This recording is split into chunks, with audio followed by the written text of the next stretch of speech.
Ladies and gentlemen, if you're within the sound of my voice, this is the creators stage, sort of the nerve center for comic book creators, content creators like podcasters and YouTubers, and of course, cosplayers. Right now is a panel I've been very, very excited about all my life. Can we say that? At least all week. At least for the 10 minutes. Sitting right next to me for the next, I don't know, about 25 minutes, 30 minutes or so, writer-editor, Mr. Pete Tomasi. Thank you, sir, for being up here on the creator stage with us. My pleasure, my pleasure. I know there's lots of DC fans out there, so we are going to be doing an audience Q&A. This is just going to be a fun little round table. If you have any questions for Mr. Tomasi, please just step right over to that microphone right over there, and we will field your questions. So just kind of kicking things off, man. There's something special about day 3 at a convention. It's always winds up being like one of my favorite days. You wake up, you roll out of bed, and you're like, how am I going to do this? Roll out of bed, I'm still in bed. You're still in bed. You wake up and you're like, man, I can't do it one more day, but then it winds up just being one of the funnest days of the con. Yeah. How's your day 3 been here in Philadelphia? Going good. Love Philly, and it's been the weather's been great, so that's nice. Except for Thursday. Thursday was awful, but since then it's just been gorgeous here in Philly. Really nice. So what was the last con you actually went to before the world shut down? Are you just now returning to the con scene? No, I actually did a few last year. So I think I did close to 10 last year, surprisingly. Yeah. So it was this feels sort of a natural extension from then. So hopefully whatever variant's running around gets quashed quickly, so we can keep having these shows and we can keep seeing everybody. And we're going to get there. We're going to get there eventually, maybe next year. I don't know. We'll see. I have a feeling it's just part of the thing now. Well, definitely in the next 30 minutes. I mean, I want to talk to Pete, the writer, but I also want to talk to Pete, the editor, Pete the executive, Pete the boss, if you will.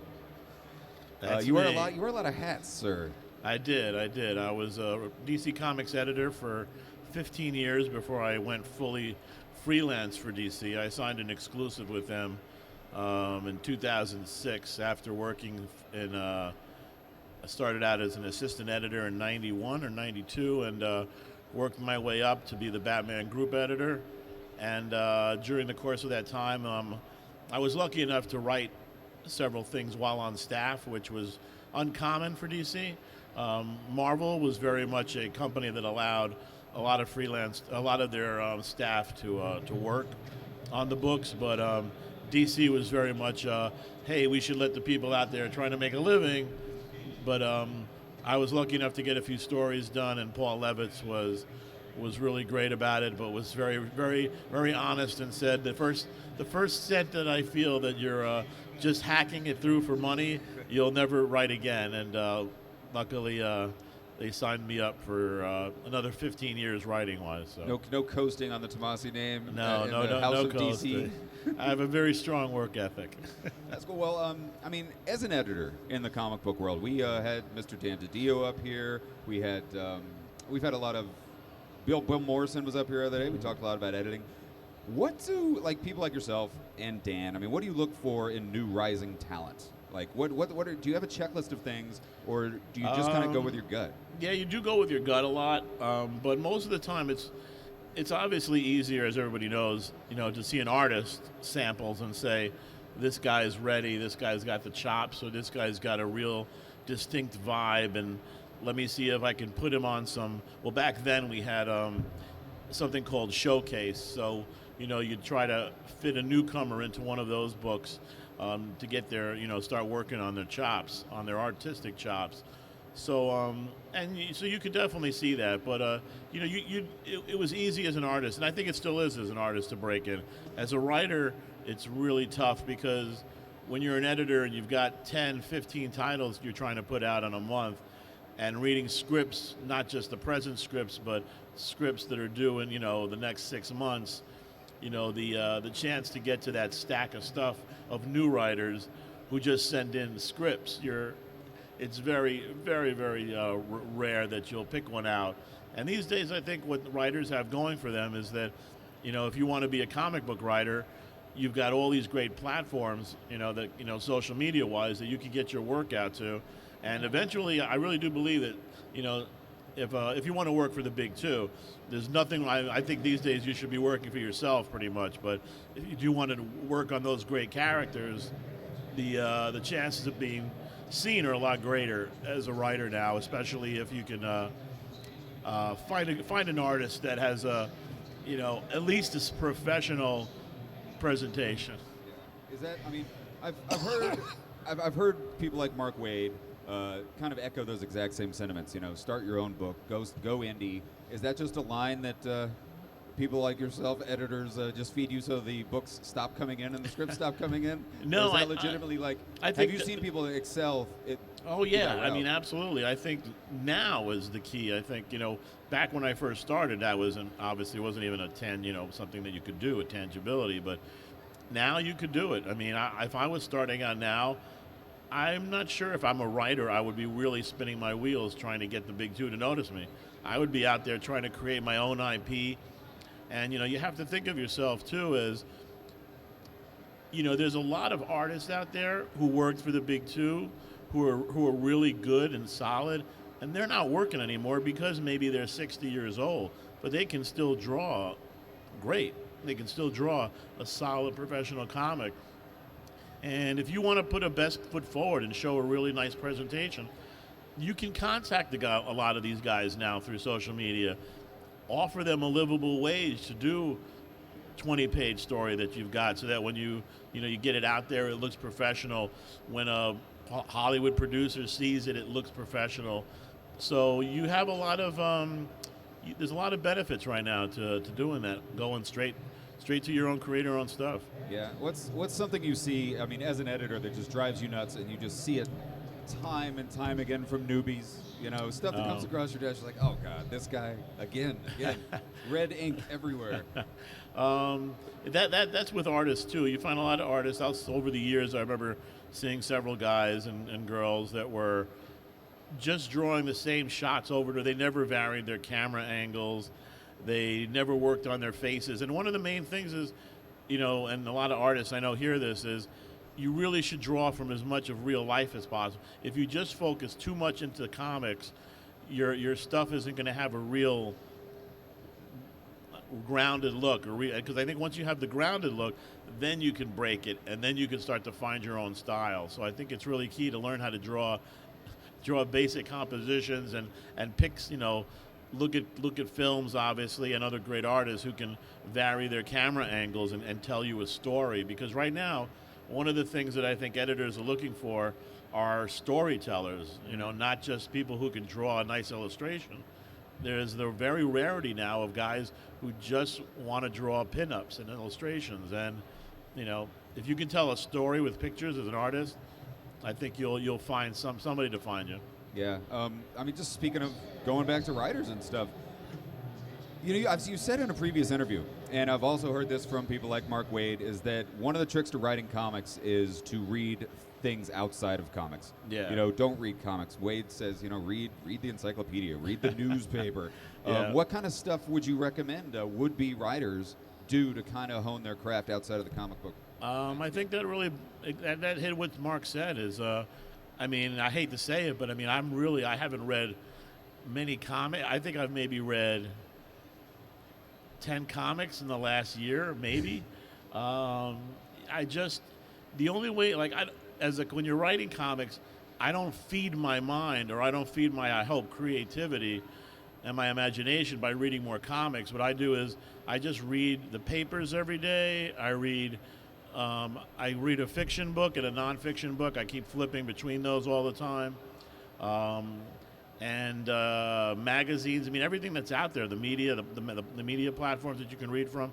Yeah, if you get stuck in the comic zone where you're reading just comics, I think it limits you, and it doesn't inform you, because you can find a lot of stuff on the everyday newspapers that are stories right there that are just willing to, once you look at it from another angle or adapt it, you can put into any situation. Especially these days. Jesus, man. You can write some horror comics based on the news of the past 3 years. Yeah. Do you think novelists make good comic book writers? I mean, I know DC hires people like Joe Hill, Scott Snyder, Stephen King. I don't know. It depends on the guy. I mean, I hired Michael Chabon, his first comic story, for he did All Stars, Mr. Terrific story. He had just come off of the Amazing Adventures of Cavalier and Clay, and he he definitely a lot of guys can't find that. They don't understand that you need to take these pure snapshot pictures and put all this information in, so that you don't have a running commentary or you don't have a running film feel to stuff. You can't, because I was like, yeah, I want you to do this 10 pager, and he was like, oh, I love it. And then the next thing I know, I got 80 pages of paper, and I was like, whoa. I said, Michael, this is a little long. So you're going to need to trim this back a bit. But we ended up actually saying, you know what, screw it, let's make this a longer story. Yeah. And blowing it out. So we did that. But yeah, it's tough. I think it's some guys who try to go from comics to writing film, can't find that right vibe. They're thinking in a different way. I think one of the funny thing is I started out as a screenwriter first, so writing my own films and that kind of thing, and then writing specs. God knows how many specs, but I thought that informed me as a writer to actually make me a better comic book writer. And now it works the other way around, makes me a better screenwriter, being able to keep that information tight as for story and screenwriting. I definitely want to get into your writing stuff, man. I could talk industry. I'm kind of an industry nerd. I like hearing about how things work in the kind of behind the scenes. Right. I want to ask you a couple things about the current comic book landscape. Are you surprised at how well, or maybe in your opinion it didn't, the comic book industry survived the pandemic? I mean, comic book shops were shut down, books weren't coming out. Are you surprised the industry was able to survive as well as it did? I honestly wasn't. I had a feeling that it was gonna. I was one of the guys between friends who were talking. I'd be all like, I think we're gonna be fine. I think people still. It's weird. It's when things are bad, entertainment from back in the day, be it wars or whatever, movies always did well and magazines did well. I think people need that escapism, and I think especially with the foundation of a lot of the Marvel and DC movies that had come out prior to the pandemic, I think it then gave them, at least, it never gives it a massive run to the stands for comics after the movies, but I think it informed a lot of people about comics, so they went to check stuff out. So, yeah, I mean, back in 90s, people were talking about the comic business about to be done, right. And so everybody's always like, oh, 5 more years. Yeah, the invention of the iPad, they're like, well, that's going to be the death of comics right there. Oh, it's all going to go digital. Yeah. No, it's not. People, I think all of us who love comics love the tangibility factor, love to get something that you can hold in your hands in that moment and read it, because everything now is so will-o'-the-wisp, you can't hold on to anything anymore. So comics is that sort of, gives you a little bit of that gravitas, that grounded thing that you're still alive on this planet. You guys agree? I mean, I'm the same way. That's why we're here. That's why we shuffle through long boxes at comic book conventions. We are, if you're just joining us, we do have a microphone over there. We are doing audience Q&A. Just step right up if you have any questions for Mr. Tomasi. How real is the rivalry between Marvel and DC? You see so many artists and writers jumping ship from one to the other. I mean, like Brian Michael Bendis, Tom King, that whole crew. I know Donnie Cates is doing some stuff over at DC pretty soon. How real is that rivalry, or is it kind of a little bit embellished? Well, I think it's been embellished over the years. It's sort of like the Boston Yankees thing now. It's not really what it was like back in the 70s watching it, and the 80s. I think it's just two companies who are just looking to try to get as much market share as possible, and they try to tweak the other person every once in a while, and sometimes they do, and sometimes they don't, and it's been sometimes it's fun to watch, and other times it got a little messy here and there, but I'm glad they were able to get together at least for that JLA Avengers thing for George Perez. Yeah. And that oh my God, that was so good with the Hero Initiative. Yeah. Yeah. That was incredible to read about. I want to get your take, and this is something I think a lot of people who read comics and get their weekly pull list probably think about: the rising price of comic books on the rack. Now, DC, you can kind of see where they're spending the money a little bit. The papers, they got these really nice, thick, glossy covers. Yep. The papers, really, really nice, but Is the industry just raising prices because they know that fans will just walk in and just get what's on their pull and pay whatever it'll pay? No, quite the opposite. I know over the years when we were having our meetings at DC, they really tried to fight to keep the prices down. Yeah. And but unfortunately, as you can read about, paper costs and things like that, I mean, everything's up. Obviously, look, I mean, talent is up. Or people, are expecting a certain amount of money if they can make that kind of amount of sales. So.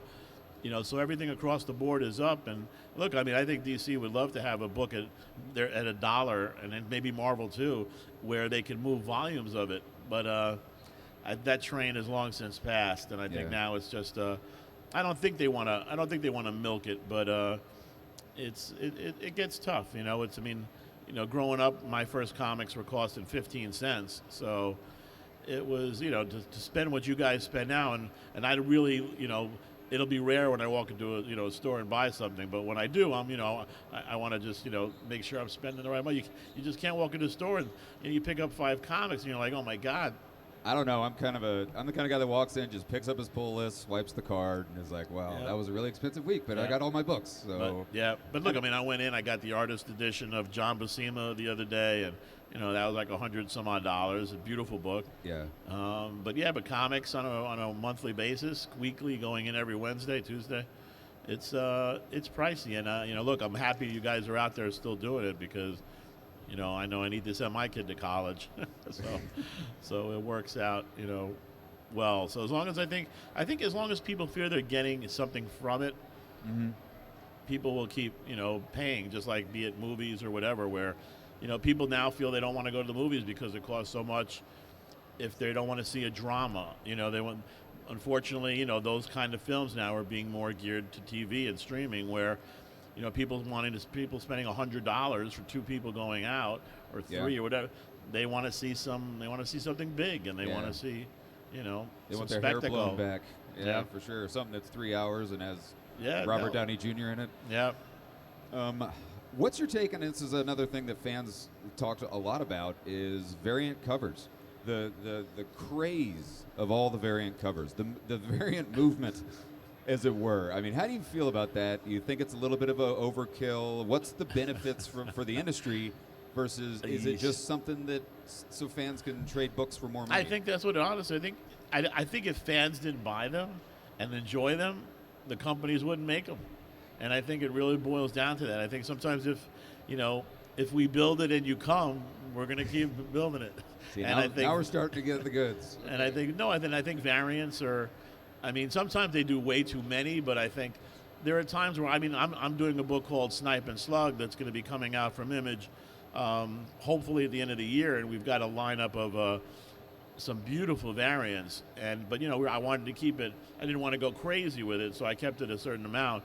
But I loved being able to call some guys and get them to do their take on it, because I'm not going to be able to get them to do that take any other time. Yeah. So you get to see this thing represented that you create, even if it was a Batman, a Marvel or a DC character. But when you see it's also, you can get your own character seen by some great artists from different views and perspectives.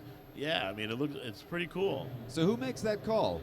Is it always the creators who could decide, okay, I want to do X, Y, Z amount of variants, or is it more? It depends. Does it come from upstairs? Yeah, if it's Marvel, DC, it comes from upstairs. Yeah. So, but if it's like stuff that I'm doing with Image and Mad Ghost Comics, me and Jeff Johns are doing, and stuff like that, and also I have a thing out Blood Tree through Zest World,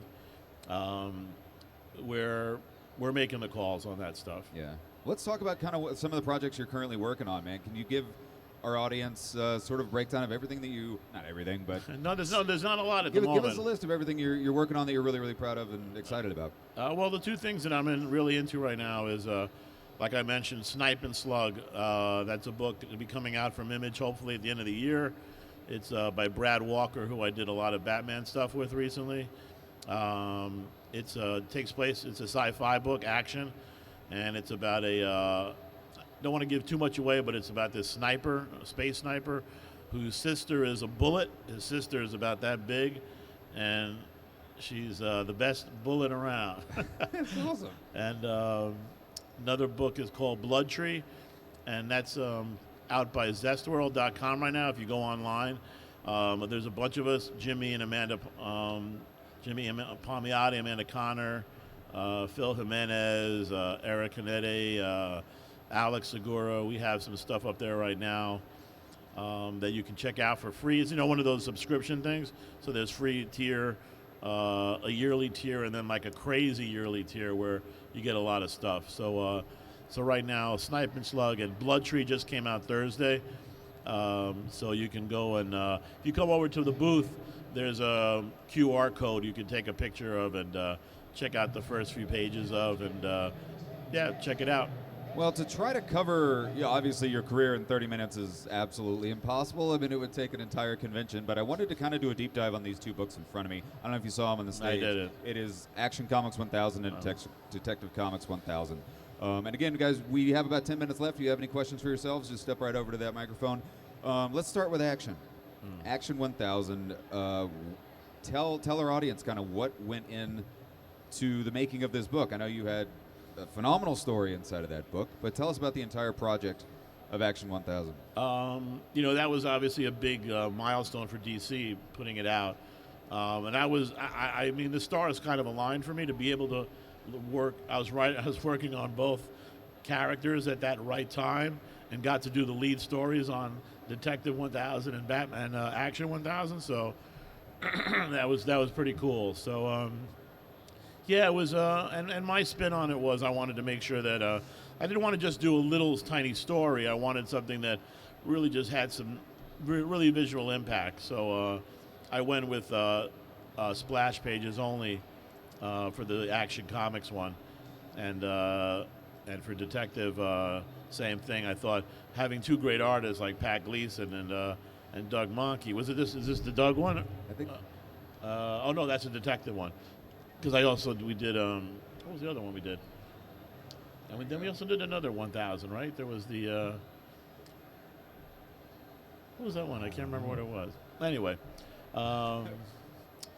so we had Doug and Pat, and then Brad Walker also on Detective. So it worked out. It worked out perfectly to be able to be a part of that kind of milestone in comics from the two biggest characters. It was great. Very lucky. Do you have a favorite story inside of Action 1000 besides your own, of course? No, I don't. You don't? I like mine the best. They're all. I actually liked Fifth Season.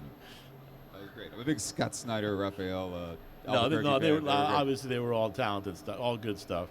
So I mean, you correct me if I'm wrong. Took a little bit more of a driver's seat role in Detective. Big difference between the two projects, or was it between which one? Detective 1000 and Action 1000? No, it was the same thing. Yeah, I mean, being the writer at that time on the book, it was just, when you've got all these people being put together to do their own stories, then you're just, you're on the roster for that issue. You're not. It's not your whole issue. Yeah. So you just want to make sure your story is memorable, and that when people look back at it years later, you feel like you left something behind that people dug for that little brief shining moment. Yeah, we only have a few minutes left. I mean, looking back on your career, and guys, I know we only had 30 minutes, but please come by Pete's table. He's right at the end of this hallway right here. Looking back on your career, what's the highlight? What's the shining moment, either as an editor, writer, even as a reader, a young child reader? Like, give us the highlight of your career and your life in comics. In comics, it probably is just as hokey as it really is getting your first book published. I think that's the first time when it makes you feel like you're a real writer, and you're holding it in your hands. It's not like where you you'll sell a movie script or a TV pilot idea or whatever, and that stuff just, if they're never made, they're added to a stack, next to the Lost Ark of the Covenant, and they're never seen again. So top men. But comics, the one great thing about it is, if you're in the business and you write something, it comes out 3 months later, and people see it and react to it, and you get to meet the people who read and react to it. Yeah. There's no other business like it. So, when that first comic came out and it said, that monthly one said Tomasi, Aparo, Giordano on the cover, two of my heroes growing up, it was like, wow, that's, it was great. And then you were like, wow, it can't get any better than this. And it does, the more the work you keep getting and the stories you get to tell, but that first time is pretty memorable. Yeah, before the luster is off and it Before really becomes a job. Before the deadlines come looming. Well, that's great. Thank you so much for taking the time to talk to us, guys. My pleasure. Please head on down to the end of Artist Alley there. Spend some time in Artist Alley.